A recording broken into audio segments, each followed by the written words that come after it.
Hürmetli Elvira, привет. Hürmetli dostlar, Tatarstanistan da очень приятно было көңілге yakın buldu. Tatarstanda işlep Tatar Forum kompaniyasının da işlevçisi Elviraga indi.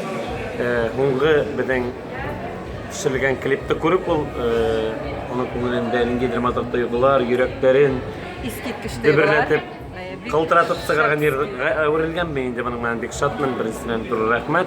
Hazır indi bir güne kudret yerlap bilahnikle. Бұл yerде.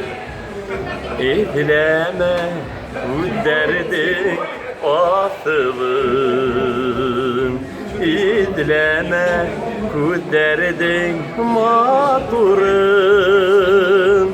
Bir mine tikmeli yalın, Yar bulup yüreğe yatırın. Bir mina tikmeli yalasın,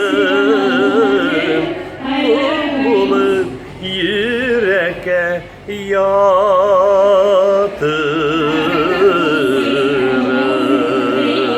Bir-biringizga naz, yürek dertlerine berip yaşayınız. Men bu tovushqa g'oshib. Elvira aytganday, mana bu yerning avtorlari anataganda basib turadi. Almas Samaydar Yunusovlar. Yerning avtorlari Almas Samaydar Yunusovlar. İdris Mudarris Gaziyev. Все звезды здесь. Elvira, senga endi o'ng'ishlar. Ular Tatar Bashkurt konsertlarida, Tatar Bashkurt estradasida birga bo'lib, bir-birimizni saqlayib, bir-birimizni yoqlaylik.